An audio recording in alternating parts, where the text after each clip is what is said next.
If you start 100% remote, that is vastly different than we all used to being in an office, and now we've been forced into being remote. I think that for me, the areas that I will often start with them are probably not the traditional areas that people would think, because I can see two different teams. They have the same tools, the same processes. They hire the same people. One is wildly successful.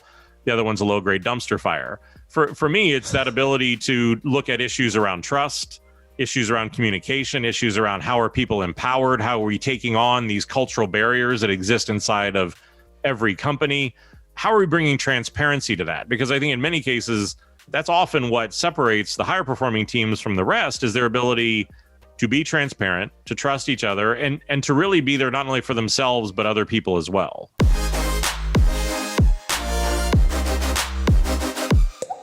All right.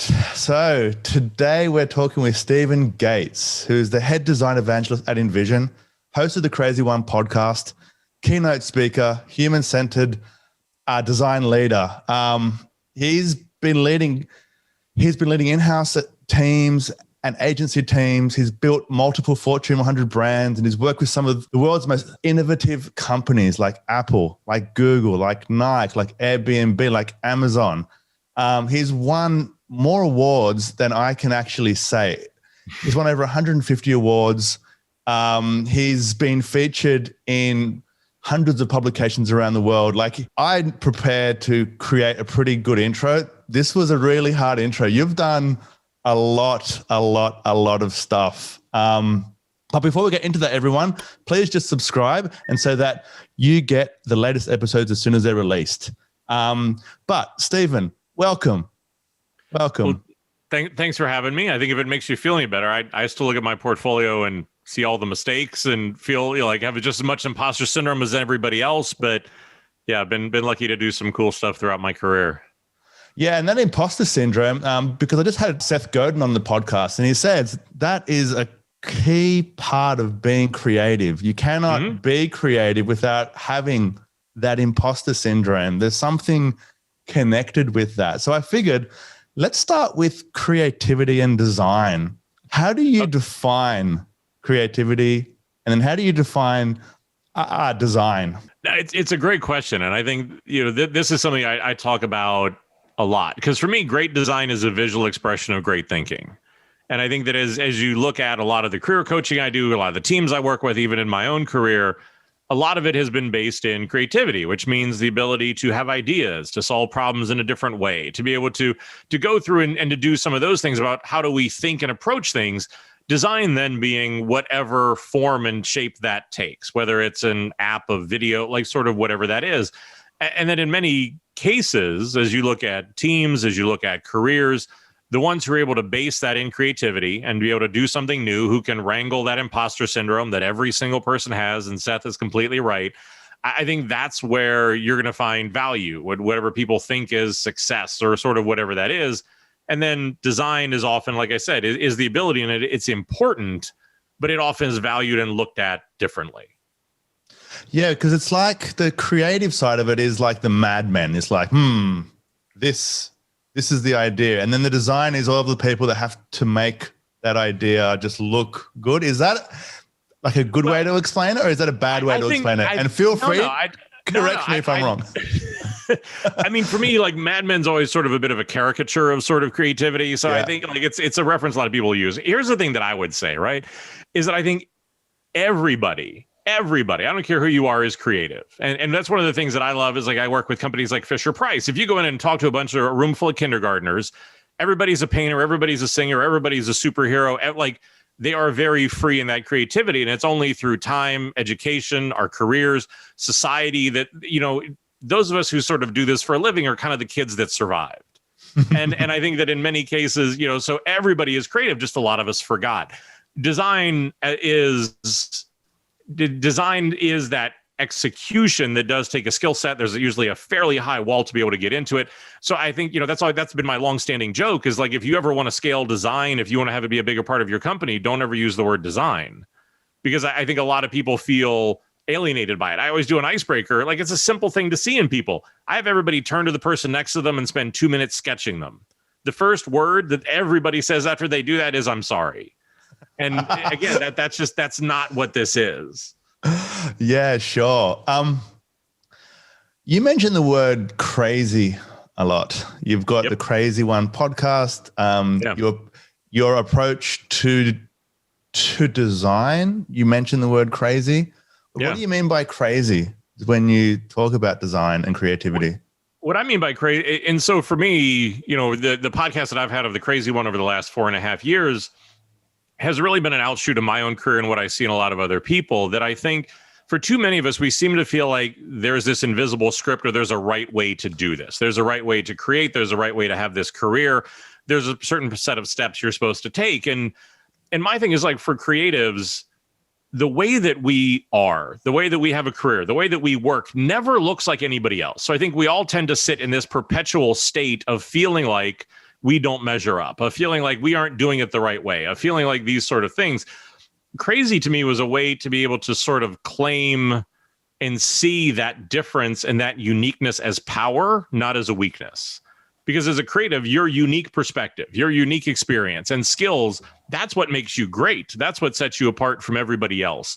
But I think for too many people, they see that as, oh, I'm not like everybody else, so I'm not doing it right. So I think that's what, for me, is it's been just sort of trying to embrace that mentality, because I think for most creatives, that's their biggest struggle, is just making peace with themselves.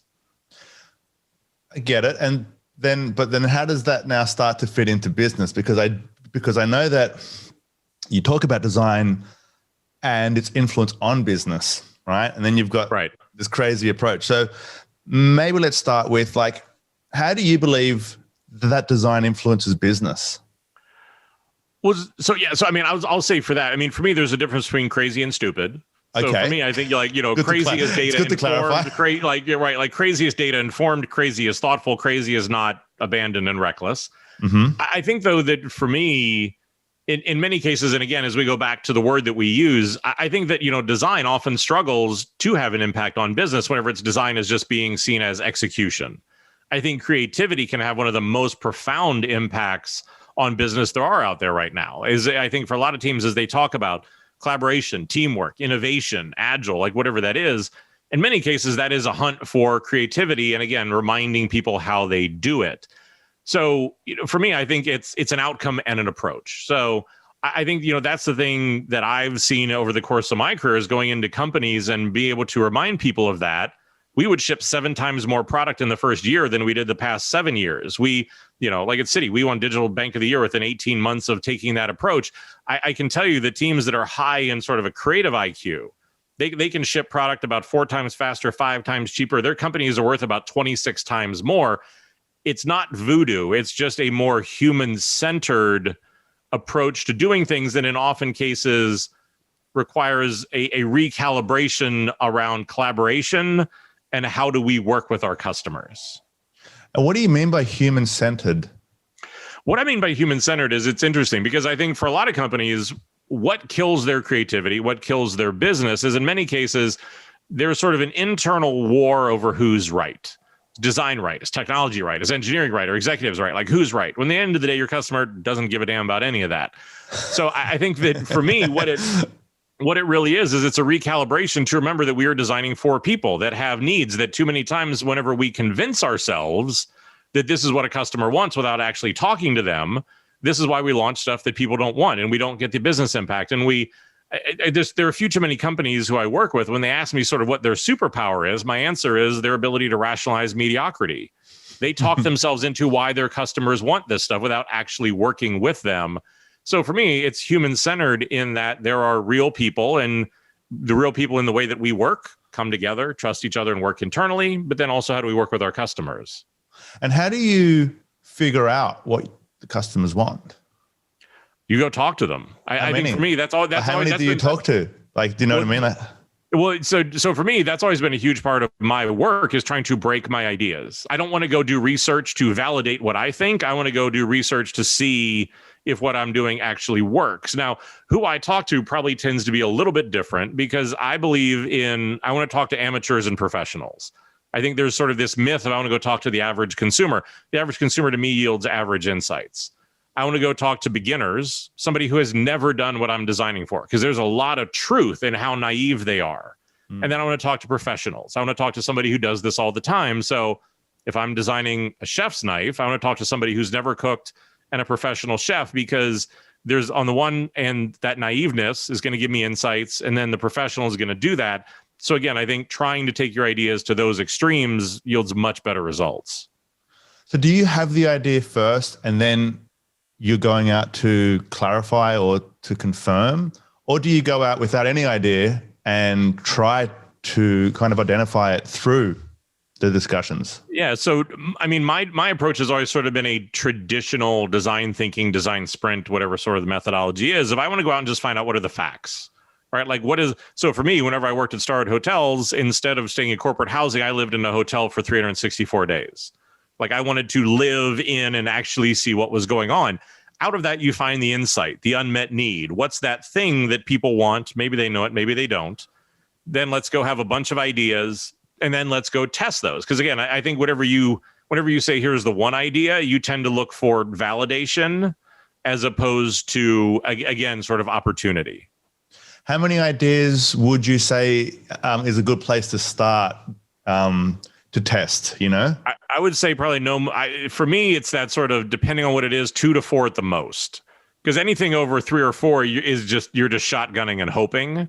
And I think, again, if I've done the facts and done some insights, I should be able to narrow it down to something a little bit smaller.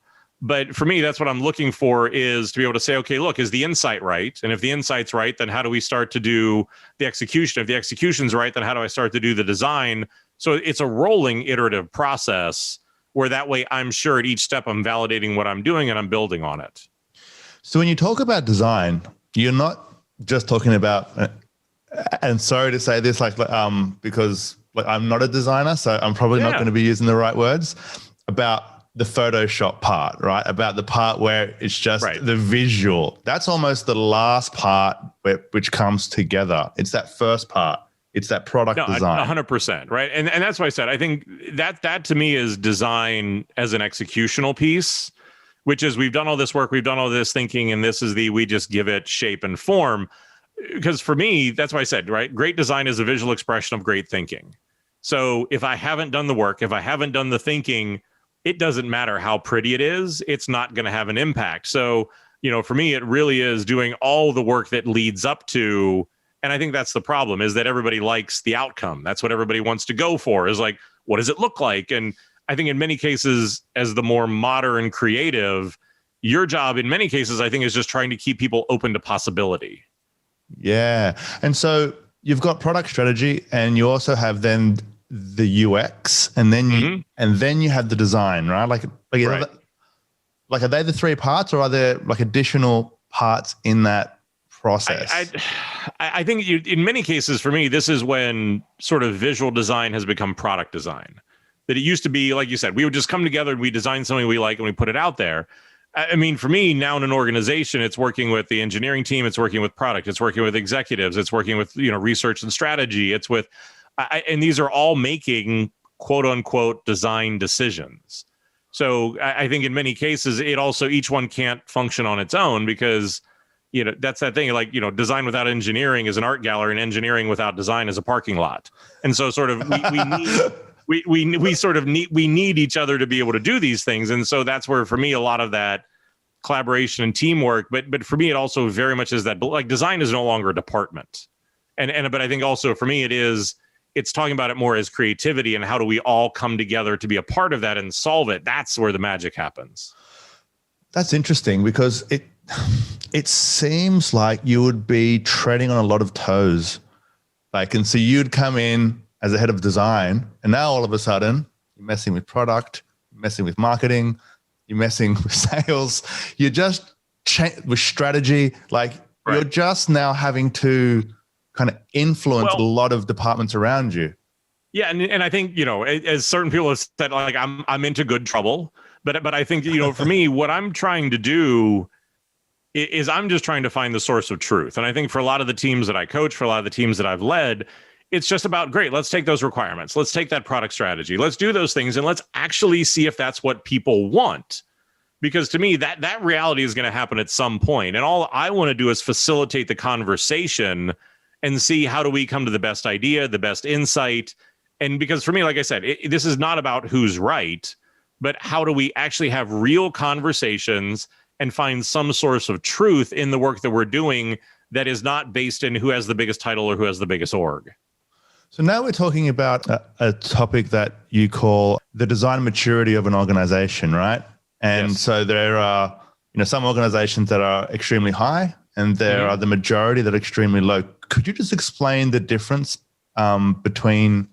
Yeah. So 2.5 years ago when I joined Invision, it really was based out of my public speaking, out of talking to a lot of my friends and things like that, seeing that I'd never seen more organizations that wanted creativity. They wanted design. They wanted, probably, I would argue that we haven't seen since the last industrial revolution, yet there was so much frustration. There was so much like, how do we know what to do next? So whenever I got to Envision, had worked with a number of amazing collaborators. And what we said was basically, how do we determine the maturity of an organization? As we look at their creativity and design, what are the different dimensions that we could use to decide which are the ones that are doing it really well and which are the ones that struggle? So the initial model, we came up with 12 different dimensions that we look at. And that out of that, we can look at where does an organization sit on a sort of a 5-tiered scale of 1 is often to what you said, teams are just sort of told to make it pretty, or again, everybody's sort of doing what an executive says, up into level 5, which is going to be very mature. That sort of creative approach is central to the business.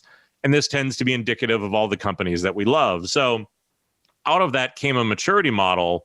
And we had gone out then and done what was the world's largest study of this, where we talked to 2,200 different companies all over the world. And out of that, the results that we found were sort of what we suspected, is that 83% of the world's companies are in the middle to the bottom of that maturity curve. So we have an incredible opportunity, incredible desire for innovation, yet there is something that is sort of keeping that from happening. And that, how do we do that? And then the model helps us to be able to go in, do the evaluation, and then create a roadmap about what are the things we need to work on to start moving that team or that company up that maturity curve. And what are some of those things? It's all sorts of things. I think, one is that in a lot of cases that the bottom sort of 1 through 3 is just, how do teams define success? How do they do research? How do they, instead of just taking whatever everybody gives them and making the best of it, how do we institute process? How do we institute KPIs and metrics? How do we start to put measurement and collaboration and those sort of things in place? And then with some of the higher ones, then it really just becomes about, again, what is the institutional impact of executive behavior, of working on feedback, of looking at, how are we workshopping ideas and doing different things like that? It's always a little bit different because you can't take an organization of any size and say, okay, look, you're 1 maturity level or you're 1 score. But usually in general, we're able to sort of start to identify what are those things or behaviors that are going to start to be able to lay the framework for them to start to build that sort of creative muscle and maturity. And so the more mature a company is in their design approach, the more sales they make, the more revenue, the faster the product gets shipped. There are significant advantages. Oh yeah, no, and this I think change of thinking. Well, yeah, and I think because that's the thing that we've definitely seen is that, because in many cases we'll sort of get people are sort of like, hey, what's the impact of design? How do we, quantify what that is? And it's sort of what we've been talking about, that it is both an approach and an outcome. So an approach and how do we bring people together, an outcome in what design is. But no, on average, what we've seen with this data is as you look at high maturity teams versus low maturity teams, the projects that go out the door make about 4 times more money because they're actually connected to what consumers want. Since there isn't the endless back and forth, they're able to do it about 5 times cheaper. That their ability to get it to market, because they're doing that and they're sure of what it is they're doing, is about 6 times faster. And the valuation of those companies on average is about 26 times higher because of all, again, if I can do it and make more money and do it more cheaply and do it faster, the valuation tends to then follow that. So if the leadership of a company is into this process, that's where the best results are going to come through. Like it's better kind of having a top-down approach than having the bottom-up where I think, for most of the time when we see the most success, there is an executive sponsor, godfather, godmother, somebody who's going to be able to say, look, I'm going to give this the support, the cover fire or the whatever it is to be able to let us do some of these things to prove this value, to be able to try this out, that we're going to get over these sort of antiquated thinking of this is going to take longer and it's going to be more difficult. And we're going to, and so again, I think that in many cases is where we see when we're able to come in and institute that with that sort of support, that's where transformation works. And that in many cases, when it's grassroots, whenever it's, a little bit more, it concentrates a little bit more on sort of the way the company behaves as opposed to the way they think. That's why 75% of transformation work fails, is because, again, we aren't empowering everybody and doing those sort of actions to let it really come to life. Is this why Apple is so successful? Because they started off with both engineering and the and the art at the same time, like Steve Wozniak and Steve Jobs, or is this just like a cliche? Yeah, I mean, I get asked a ton about that just because of the work I've done with that. I mean, look, here's what I would say is I think the differentiator with Apple or Nike or a lot of those big companies. I think one is there is a genuine dedication to how do we put out the best product, and to really look and to really mean what that is. I think organizationally, they really trust their people. They aren't hiring different people. They aren't doing different things. I think, they have pushed the power down through those organizations to empower those teams to be able to make decisions, to invest in that. Again, people all the time are like, we want to be like Spotify. It's like, that's great. But, any team in Spotify can do a test on up to 1 million consumers without asking anybody. So again, I think that investment to trusting people, to creativity, and that what it is they say they do is sort of not a tagline. Like if you go to Apple and you talk to people and they talk about changing the world, that's a genuine goal. That's not just sort of like, gee, that would be nice to be able to say. Yeah. So I'm just trying to get my head around it, right? Because it's the context of this whole discussion. It's like, so when you talk about product design, is that also like service design? Is that also, it's the design of what you deliver to a client for what they spend?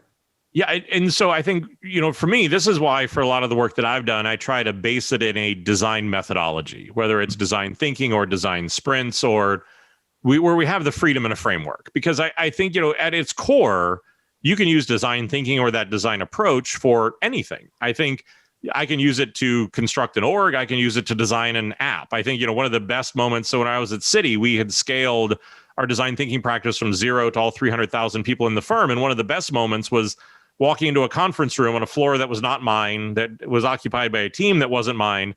And, in design thinking, there's a famous statement called a how might we that you use to launch a brainstorm. Well, there on the whiteboard was written, how might we have a great baby shower?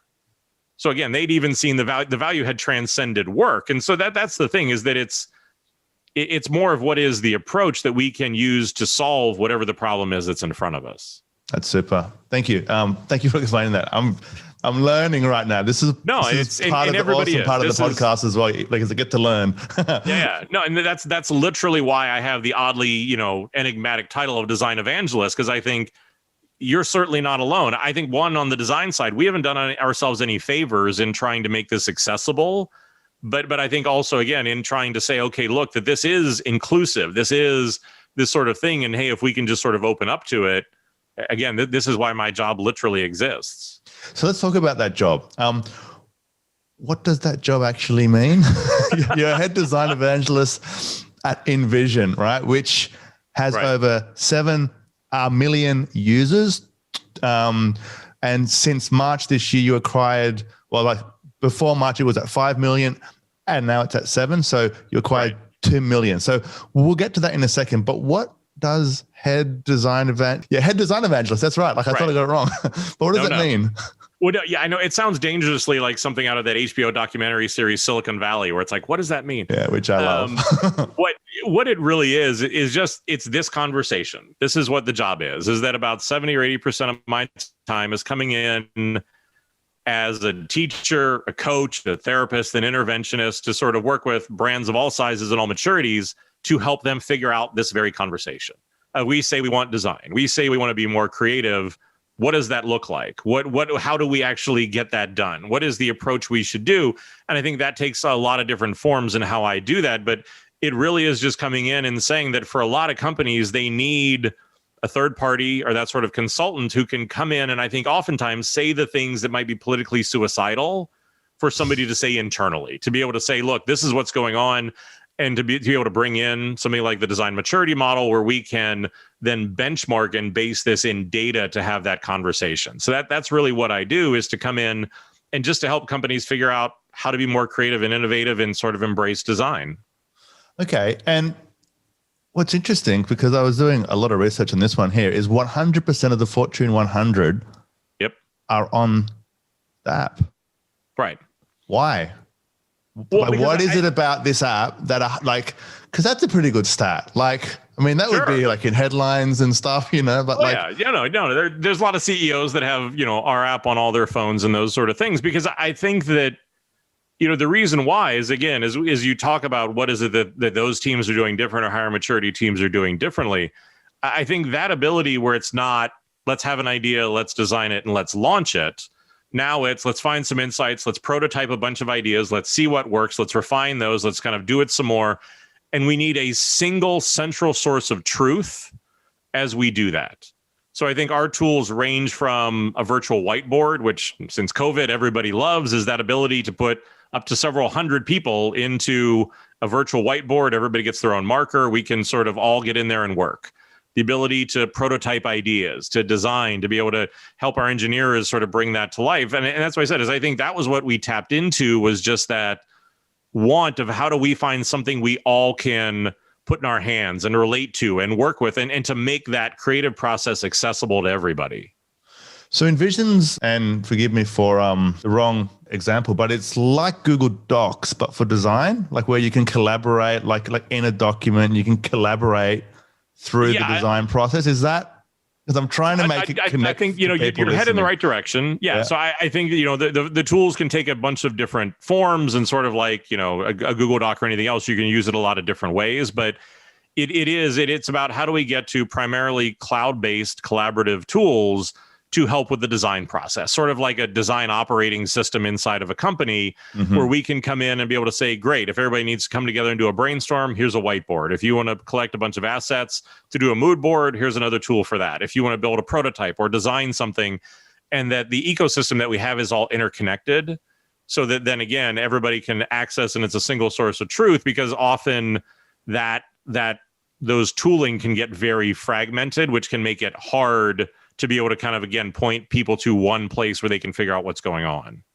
So you filled a gap almost, like in this approach to design thinking and integrating that across a company. And what Invision does is that it kind of connects like all of the stakeholders like in a company. Is that right? And it's kind of before you open the Photoshop software, Illustrator software. So it's at the thinking stage. It's like a thinking app kind of thing for design.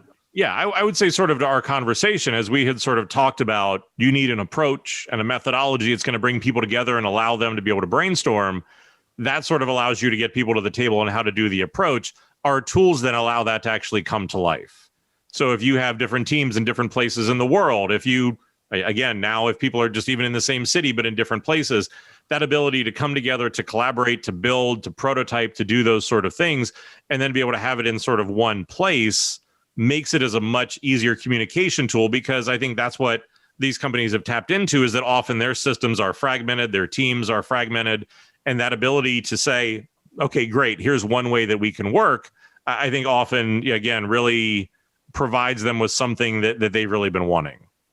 Yeah, so we use Invision app, but only for one part of the process. And so now, like as part of this process of actually conducting the research, I was like, wow, Invision does a lot more than just the feedback on some designs and some other parts. So it may have started that way, like a fair few years ago, but it seems to have expanded pretty quickly in the last 2 years in terms of the features. It definitely has. And I think even for us, as recently as last week, Freehand, which was that whiteboarding tool, I think a lot of it for us is even using these as platforms for different companies to be able to now show off how do they use the tools. So, we launched a bunch of templates, and this is everybody from like American Express to Xbox to KPMG to IBM, where they're sort of coming through and now they're sharing, hey, look, these are the templates we use. This is the way that we work. So again, I think, that ability for them to be able to see that there's a lot of different ways to be able to use it, because again, I think that's the part of any creative process is you can do it a lot of different ways, which is, I think, both the strength and the challenge in sometimes in tools like that.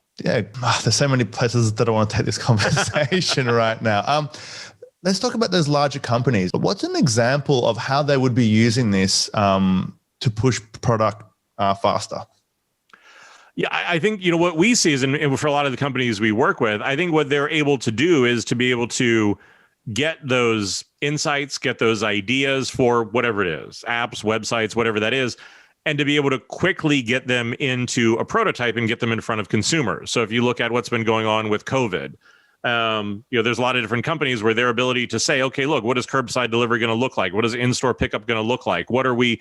And so the ability to quickly get this into testing and be able to quickly see what works, and then the ability to then, great, go ahead, design it, code it, launch it. That way, to be able to do that, to be able to move with speed, but also certainty, because that often is the balance of, hey, we have this idea, but if we're not able to prototype it and test it, then in many cases, we're sort of hoping that that's going to work. And I think, that's a lot of the advice that we work on. Like, hope is just not a strategy.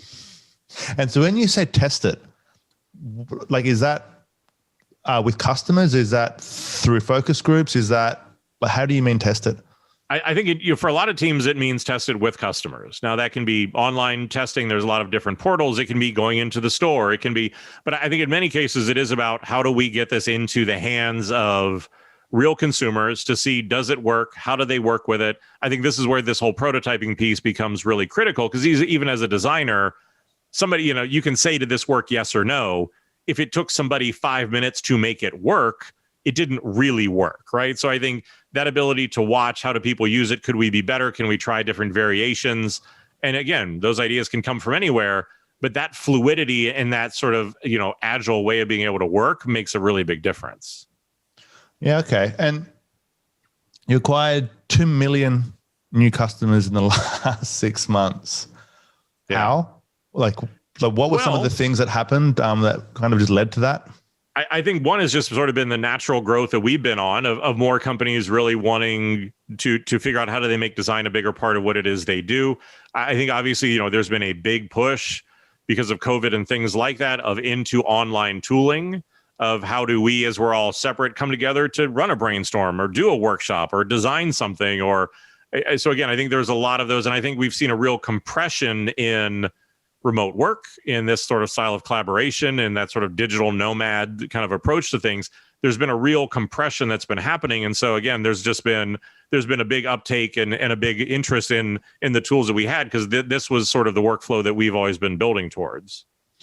Yeah, right. Let's talk about remote work, because you guys also won the overall remote tech company of the year. We did. Well, so it's been interesting. So as a company, we were founded in 2011, and the entire company, which is, I mean, the number varies every day, somewhere around 700 or 800 people, has been 100% remote since we were founded. And it's been... Wait. 700 to 800 people have been 100% remote since you started. Yes. Just like, how hard is it for people to even consider right now? And it's just for the listeners to manage 10 people remotely. You got 700 to 800 people. That's impressive. And I think, the last few months have been interesting, because so I've been with the company just somewhere over 2.5 years. And so for the first, whatever it was, 1 3/4 years, 2 years, you're sort of a bit of a sideshow oddity where it's sort of like, oh, wow, that's interesting. You guys can do that. And then obviously COVID hit and everybody had to do that. And it was sort of like, wait. Can you come in and come talk to us about this? So I think it absolutely requires a different way of working, a different way of onboarding, a different way of hiring. But I think, for us and other companies, it is really proven. And again, I think a lot of other companies have been forced to see that, even the most skeptical studies will show you that remote work is about 20% more efficient than being in an office. But so, yeah, we have obviously huge teams. All of these teams have been 100% remote since we started. Got a few questions now. Yeah, there always are. No worries. What's the difference in how the team actually works? Like in being remote? I think you have to be more deliberate, because in many cases, I think this is what a lot of companies have discovered was, as they went from being in person to being fully remote, two big things really happened. I think one is in that shift, a lot of the organizational sin got exposed, which was really the things that we could overcome by running into each other in the hallway, and issues that we probably longstanding issues around leadership, trust, tooling, process, those sort of things came to the surface because we didn't have the shared context of we can smooth over those cracks by being in person. And I think the other one is just that you need to deal with people and relate to them differently. And so a lot of it for us is really just being more deliberate in how you work, in simple things. Like whenever you start a meeting, you don't jump right into business. You actually want to talk to somebody that, you want to think about how do you use your tools differently with it. For us, Slack isn't just for work. There's a water cooler channel, or if you want to talk about cars or games or dogs or kids or other things like that, how do you form a community? How do we make time for each other?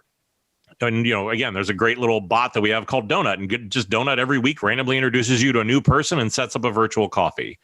So I think that there is a little bit of sort of needing to be more deliberate, because I think as everyone has experienced over the last few months, it is very easy to suffer in silence. It's very easy to feel disconnected whenever you can turn on a webcam and put on a good performance for 30 or 60 minutes and feel fairly disconnected. So you have to lead differently. You have to empower empathy and create sort of different connections. But then again, you have to create more spaces for that to happen. So, for us, most of the time for a lot of other companies, my onboarding was somebody gave me a laptop and said, good luck. For us, it's 2 weeks of about 50 hours of onboarding, of being able to get to know those sort of things, right? Like it's a very different sort of approach. And I think that's where a lot of teams are struggling, is they're sort of carrying the in-person legacy thinking into remote. So what are some of the things then with onboarding? Because obviously, you go through the whole process, you interview hundreds of people, you shortlist further, you do some final checks, and then someone starts, and then you screw up the onboarding, and then the whole experience is gone, and then all that work is for naught, right? Like how, right. like what are some good approaches to onboarding remotely? Right. I think that for us, the first week is just, how do you do this? How do you work remotely? What does that look like? How do you set up your own space? What is it, that we value in the way that we work? Just very basic, no matter, irregardless of sort of what your position is, what does this look like? What are healthy habits? What are good ways of interacting? That that whenever you do this, when you start the day and end the day, starts to blur a little bit. Let's talk about that. We know that this concept of I would wake up in the morning and have personal time and commute to an office, have work time, commute back home. Well, that tends to get put into a blender. So let's talk about that, right? So I think there's just some of the basic human aspects of that. And then the next week is, okay, great. Now let's talk about and be able to train for what does your position look like? So what are the expectations of the team? How do we communicate? How do we start to have somebody where you can shadow? How do we do those sort of things so you can start to onboard and get up to speed? Because that's what you said, is this is not a, hey, I'm going to go run into somebody in the lunchroom sort of thing. So again, we need to be more deliberate in that approach. You've got a lot of good content in there, and I'm trying to keep it concise. I've got so many pathways I want to take it, but let's continue to keep it concise enough. Leading teams now, right, remotely is, I think, a challenge for every leader these days, especially for a lot of the companies that work online. They're all essentially, pretty much everybody I know is working from home at least 50% of the time, right? And it's now optional to go into an office if you have to go at all. Right. So as a leader, how do you lead a team remotely? Because it's different when they're in the office, because you can see them, it's different. But how do you do it remotely? No, 100%. And because I think when you're in the office, you have the benefit of seeing somebody's body language, the way they interact, sort of dropping by their desk and doing things like that. I think we see a large variety. But I think a lot of the cases for me, with the leaders that I work with, it's much more around issues of trust. A lot of leaders are sort of just inundating their teams with calendars and sort of this fear of missing out. And so that ability of saying, okay, look, let's be clear about, when do we have a meeting? How do we work asynchronously? Even simple things about how do you communicate? Whenever I send you an email or a text or a Slack, what does that mean? If I text you, what is that, the bat phone, and you need me to call me right now, or do I get back to you today? So I think one is just doing the foundational things, but a lot of it's sort of what I said before about empowering trust, about having real conversations with the team. Some of the best practices we see of like doing things like having anxiety parties, just getting people together and saying, look, what are you stressed about? What is not working? How do we get real feedback on what that is? Even if I don't have the answer, let's get together and let's talk about that to be able to make sure that, again, we're caring for people, as being able to really feel like there's a connection for them. Some teams I know do.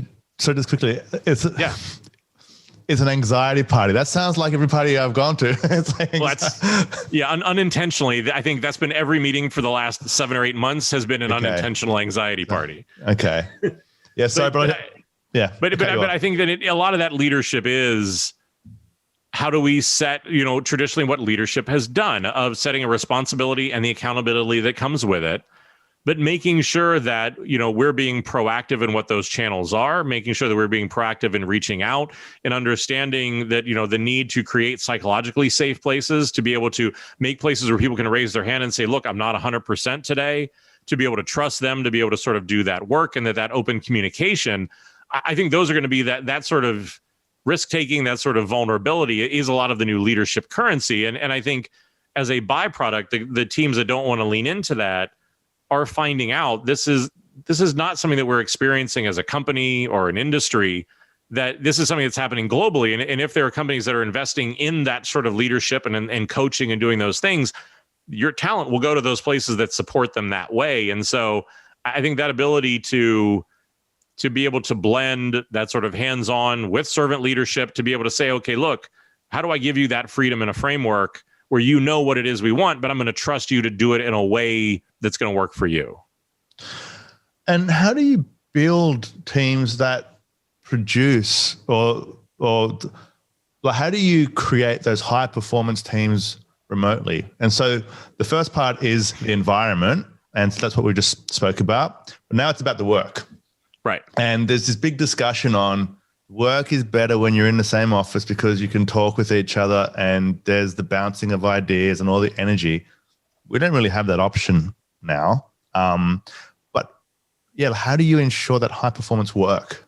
Yeah. And I think, part of what it is for me is sort of calling out what we're going through with COVID is remote in a different form. Because I think for us, remote used to be work from anywhere, not work from home. Mm-hmm. And that we did once a quarter, we used to get once a year, the entire company would get together because we valued building relationships in person. And the next quarter, your team would get together, next quarter, your division, next quarter, your team. So that allowed us to be able to balance some part of that in person, right? And now that's been taken away.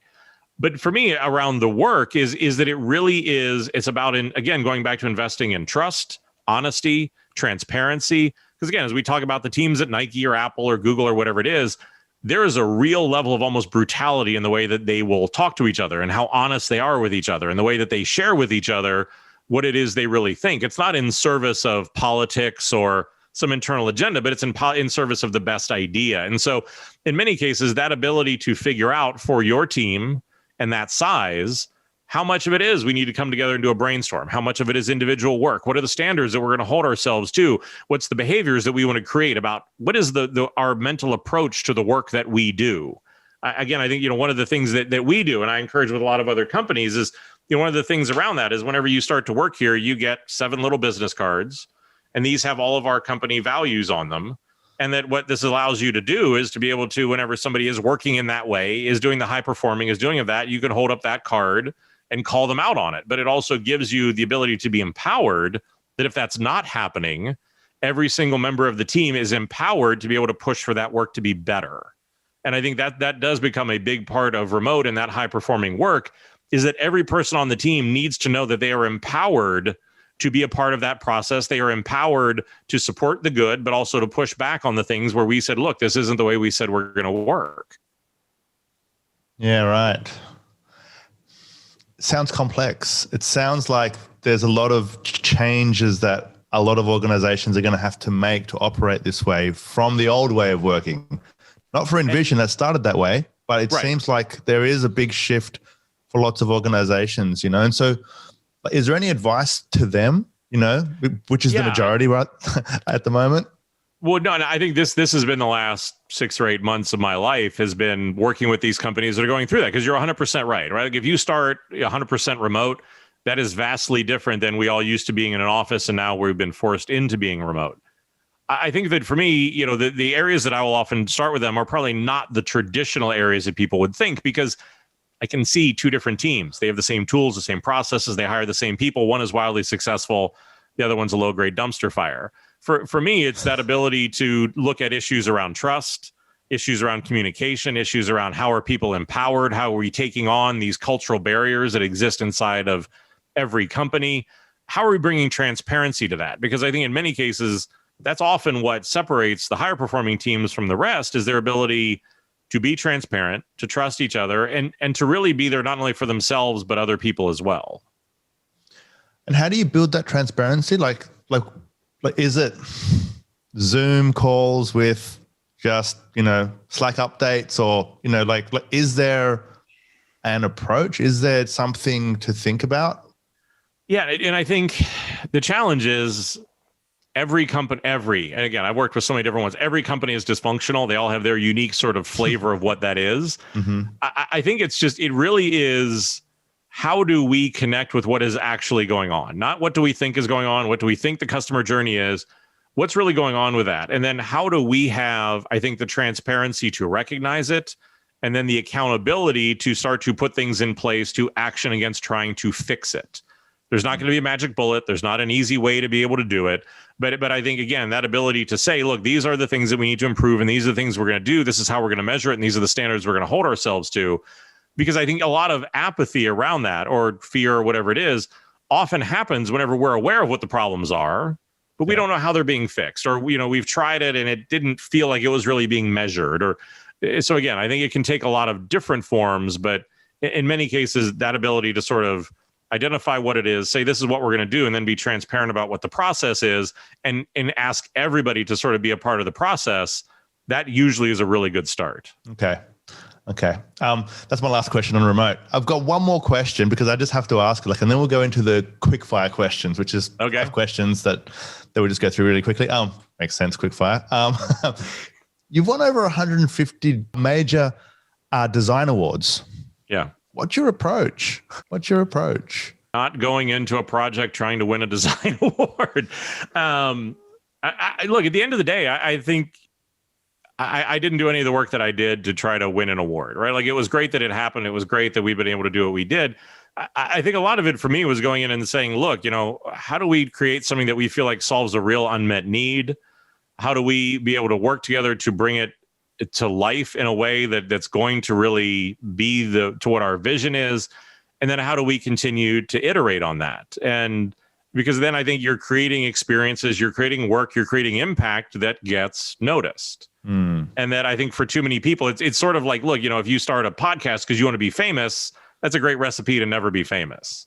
I think you have to have an opinion. You have to be able to have a perspective. You have to have a value proposition. And so I think, for me, the awards have always been a nice byproduct and have been, I think, a testament to the quality of the work. But I think that those were the things that we sort of worried about after the work was done. And what's interesting about that is that through this podcast today, it seems that thinking, that it starts at the very beginning, at the research stage, at the questioning, right. Like questioning everything and ensuring it's human-centered design, which means that the visual part's last. But the design awards, oftentimes, they put forward their visual. Right. No, and I think that's where, for me, I think with this role and other things like that, try to counter that perspective, because that's why I said at the beginning, when, that great design is a visual expression of great thinking. That's always been the foundation of my work. And I think of a lot of great design work is it solves a need you didn't know you have. There's an elegant solution that, something very simple takes a huge amount of work, but it really is, because I think if you've done the homework, you've done the research, and that's why I said, for me, I'm always a human-centered, data-informed creative, because it very much really is about doing those sort of things, of being able to think it through, because then when we do that, the actual design, the execution is just all of that thinking brought to life. And then that's why it tends to win awards, is because the details have been thought out. There's nothing that is superfluous in there, that, we've looked at every little detail and every little part of it. And so then that's where the design really feels like it means something and does something. That's awesome. That's awesome. That's good stuff. I'm very inspired at the moment. Quick fire questions. I got 5 quick questions for you. Number 1, what book has had the biggest impact on your success? There's one called Orbiting the Giant Hairball, which I think I think the subtitle is like A Corporate Fool's Guide to Surviving with Grace and Dignity or something. It was by Gordon MacKenzie, who has since passed away. That's one I tend to go back to a lot. I think that was the first one that sort of looked at the intersection between design and creativity and corporate culture. So I go back to that one a lot. Scott Belsky's Making Ideas Happen. There's a whole litany of those, but I think that Orbiting the Giant Hairball tends to be the one I go back to the most. And great headline too. Number 2, what's your number 1 piece of advice for hiring awesome people? I think really understanding. I mean, for me, it's really been going in and understanding 2 things, because the 2 questions that I'll often ask in the hiring process, one is, can you tell me how you have an idea? Which is basically I'm looking at what is their level of self-awareness to how do they actually go about their work. And the other one, which trips up a lot of people, is, can you tell me what you need to be happy? Which is that I'm looking for a level of emotional self-awareness, and have they thought about what they want out of their career? So again, I think in starting with that, because in a lot of cases for me, similar to the design conversation, the world is full of people that can make pretty pictures. I'm interested in people that can think, that can pivot, that have some level of self-awareness and ambition. And that tends to be more of what I'm interested in. That's great. I haven't heard those 2 before either. I'm going to start using them too, because they're really hard to answer. No, they are. And there are people I've had who have come back 2 and 3 days later and said, I've not slept because I don't know the answers to those. And I think for me, there's not a right answer. What I'm just simply trying to gauge is a level of self-awareness. And are they even aware that that creativity and things like that are things that cannot be left to happenstance?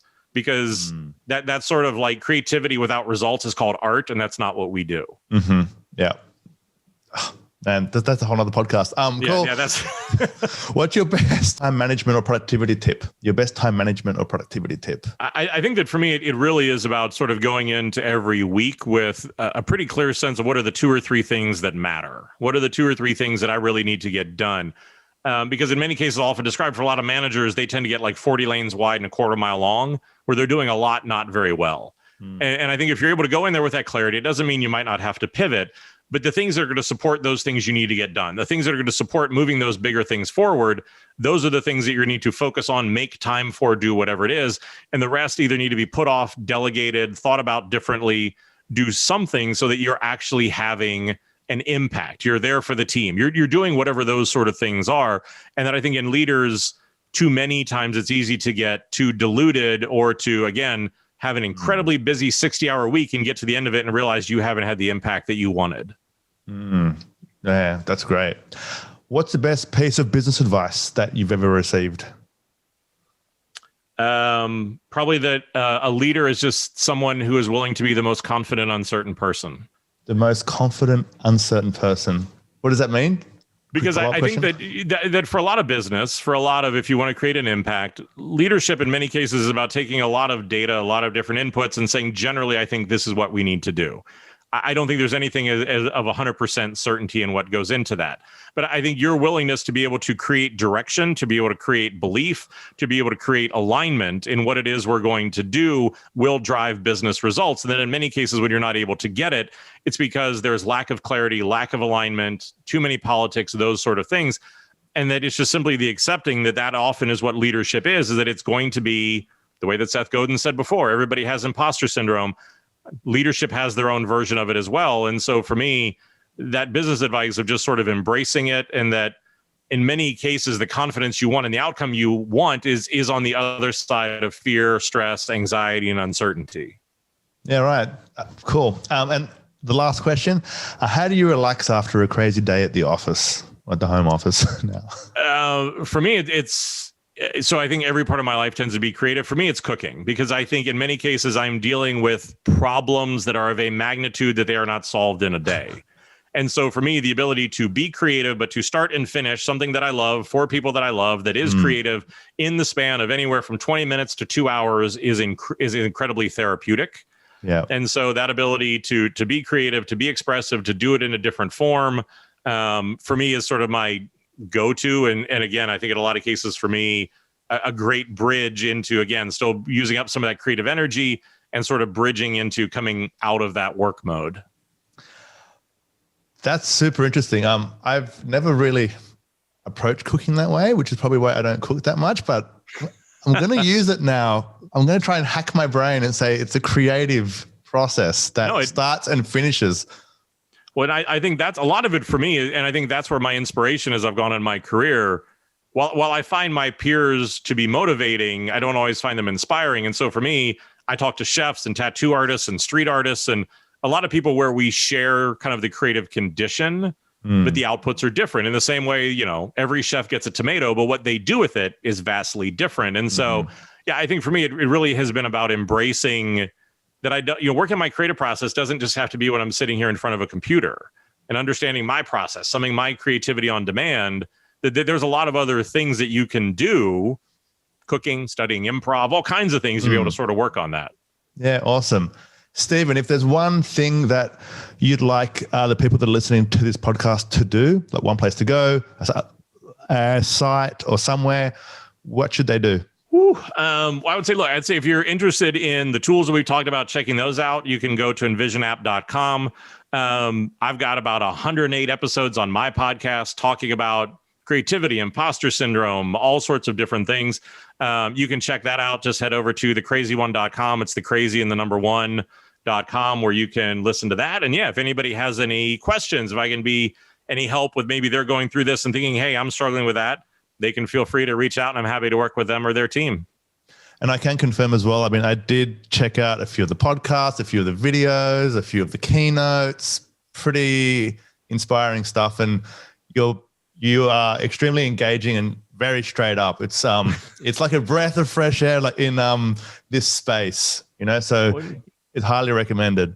Well, no, thanks so much. I think that's sort of my goal with the Crazy One and things like that is that reaction isn't the exception to the rule anymore. Yeah. That level of honesty and transparency and our ability to share what we're all going through, that to me is what that Crazy One is that ability to not do what I think too many of us fall victim to, where we look at social media and feel like we don't measure up. And when you compare your insides to everybody else's outsides, it's a comparison that usually leaves you feeling wanting and insecure.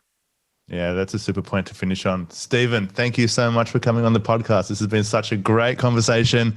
So everyone that's listening, subscribe, check out those links that he just said, and we'll talk soon. Thanks, Stephen. Sure thing. Thanks so much for having me. See you. Thanks for listening to the Growth Manifesto podcast. If you enjoyed the episode, please give us a 5-star rating on iTunes. For more episodes, please visit growthmanifesto.com/podcast. And if you need help driving growth for your company, please get in touch with us at webprofits.io.